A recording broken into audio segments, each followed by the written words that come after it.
Everybody is talking about the plane, the handcuffs, the extradition, and by the time you watch this video, that story is already old news. But here's what nobody is telling you. Abu Trica's case did not end when that plane left Accra. It just started. And I can tell you, with a surprising amount of accuracy, what the next 12 months of his life look like. Because the American federal system is not a mystery, it is a machine, and we have watched Ghanaians go through this exact machine before. So today, 3 things. 1. How prosecutors say this operation actually worked, including the part about artificial intelligence that no other channel can properly break down for you. 2. What happens to him now, step by step, inside the US system. And 3. The question that should worry a lot of people back home. Who is next? Quick recap if you've been off the grid. The US indictment lists him under 3 names: Frederick Kumi, Emmanuel Kojoba Obeng, and the one you know, Abu Trica. 3 names, 1 man. Remember that, because identity is what this entire case is about. Businessman, socialite, from Swedru in the central region, flashy lifestyle, big following, untouchable energy. Then December 11th, 2025, Ghanaian authorities arrest him in a joint operation with the FBI. Why? An unsealed indictment out of the Northern District of Ohio in the United States. Prosecutors there allege he was part of a network running romance scams on elderly Americans since 2023, taking more than $8 million. The charges: conspiracy to commit wire fraud, money laundering conspiracy, plus a forfeiture claim. If convicted, up to 20 years. And I need you to picture the scene when he appeared at the Gwese District Court that December. A man who lived his whole public life on camera arrived hiding his face. Black mask, black hat, surrounded by heavily armed police. And outside, his supporters were calling out to him in Tiwi, telling him God is with him, that everything will be fine. 1 man, masked and under armed escorts, while the crowd prays for him. That image tells you everything about how divided this story is. He spends about 4 months in custody. April 2026, the High Court grants him bail, 30 million cedis. Then July 2nd, the High Court approves the extradition request. Days later, he's on a plane to America. That's where every other video ends. That's where this one begins. Now let me show you the part of this indictment that should genuinely scare people. And honestly, the part most vloggers are skipping because they don't work in tech. I do. So let's break it down. According to prosecutors, this network didn't just run old school Sakawa. They allege it used artificial intelligence software to build fake identities and run romantic relationships with victims at scale. Think about the irony. A defendant indicted under 3 names, accused of running an operation whose entire product was manufactured identity.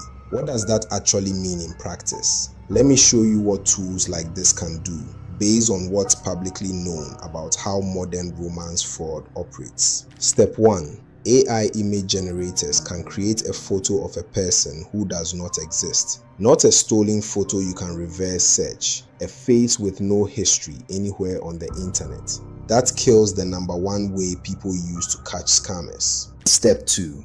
Language models can hold a warm, patient, emotionally intelligent conversation, which means one operator is no longer limited to texting 5 victims a day. Software can keep dozens of relationships warm at the same time, in perfect English, remembering birthdays, asking about the grandkids, never getting tired. Step 3, and this is the alleged Ghana connection. Prosecutors say that once victims sent money for fake emergencies, fake medical bills, fake travel, fake investments, the funds moved from Ohio across the United States and on to associates in Ghana and other locations. That's the money laundering conspiracy charge. So understand what the FBI believes it was looking at. Not one guy with a laptop in a chop bar, an industrialized operation. Romance fraud as a production line. And here's my public service moment. because a lot of you watching have parents and grandparents abroad. If someone your elderly relative met online has never done a live video call, always has an emergency and asks for money through gift cards or crypto or wire transfers, stop everything and check. The victims in cases like this are somebody's mother, somebody's grandfather. That part is not entertainment. Okay, he's in America, now what? This is the part I promised you. The machine. But first, you need to understand why America wanted this man so badly that they sent the FBI to Accra for him. This case was not filed under some random fraud docket. It runs under something called the Elder Justice Initiative, a US Department of Justice program created specifically to hunt down fraud that targets elderly Americans. In other words, he is alleged to have committed the exact crime the American government built a dedicated program to punish. When you're wondering why the extradition moved with this much force, that's your answer. He didn't just allegedly cross a line. Prosecutors say he walked into the one crime Washington has a standing army for. Now, the machine itself. I'm going to walk you through it stage by stage so that as the headlines drop over the coming weeks and months, you already know exactly where he is in the process. Stage 1. First appearance. Within days of landing, a defendant goes before a federal magistrate judge. In his case, the Northern District of Ohio. Charges read, lawyer confirmed, plea entered. By the time you're watching this has likely already happened, and I can almost guarantee you the plea was not guilty. Don't let anyone tell you a not guilty plea means anything at this stage. It's procedure. Nearly everybody pleads not guilty first. Stage 2. The detention hearing. This is the first real fight. His lawyers ask for bail. Prosecutors argue he's a flight risk. And think about their argument. Foreign citizen, no ties to Ohio, and the government already had to use an extradition treaty just to get him there. I'm not a lawyer, but you can see why defendants in his position usually stay in custody until trial. If that's how it went, he's preparing his defense from inside a federal facility. That changes everything about the pressure he's under. Stage 3. Discovery. The government hands over its evidence. In a wire fraud case, prosecutors typically come with bank records, transaction trails, message logs, device data. Financial cases are built on paper, and paper doesn't change its story. This stage takes months, so if things go quiet for a while, don't think the case disappeared.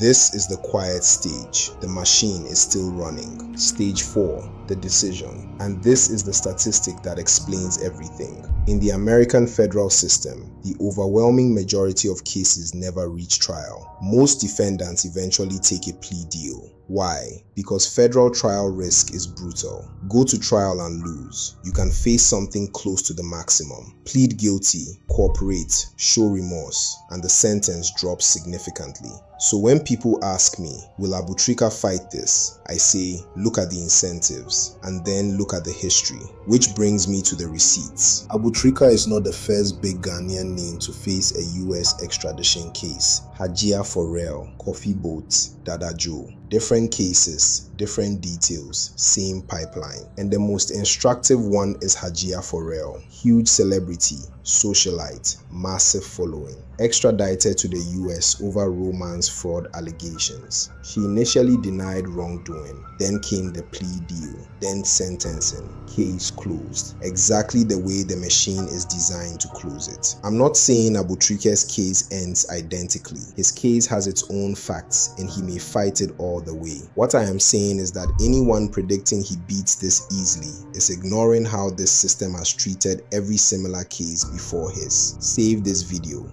Come back in 12 months. Judge my prediction. And one more thing to watch, because there's a second legal battle here that most people are missing. It's happening in Ghana, not America. His Ghanaian lawyer, Oliver Barker-Formawar, has publicly alleged that the defense was denied access to him before the extradition and has suggested the extradition itself could be challenged at the Supreme Court of Ghana. And when the extradition order came down, listen to how his own lawyer scored it. He wrote, and I quote, FBI 1, Abu 1. That's the defense telling you they see this as a match still being played. not a match that's over. So even while the Ohio case moves forward, the question of whether the process that sent him there was fair may still be fought back home. 2 courtrooms, 2 countries, 1 case. Keep your eye on both. Last thing, and this is the message for anybody back home living large with no visible means. Read the bottom of the DOJ press release. The Americans didn't just thank the FBI, they thanked EOCO, Ghana Police, the Cyber Security Authority, the National Intelligence Bureau, Narcotics Control, and most importantly, the FBI Legal Attaché Office in Accra. That last one means there is a permanent FBI presence sitting in Accra, working joint operations with Ghanaian agencies. This is not a one-off. Haji Afor Riel, Kofi Boat, Dada Joe, now Abu Trica. That is not a coincidence. That is a program. The era where you could scam abroad, land at Kotoka and become untouchable. Based on the pattern we are watching, that era is closing. If the money can be traced, the person can be reached. Now, before you go, one thing I need to say clearly, because this channel does things properly. Abu Trica has not been convicted of anything. Not in Ghana, not in America. Everything in the indictment is an allegation. And in the US system, it is the government's burden to prove guilt beyond a reasonable doubt. He is presumed innocent. Full stop. We will follow this case wherever the facts go. And if he is acquitted, you will hear it here too. Subscribe and turn on notifications because this story is far from over. Tell me in the comments, do you think he fights this to trial or does this end in a plea deal like the others? I read everything. Africa Crime Watch. Facts first. See you on the next one.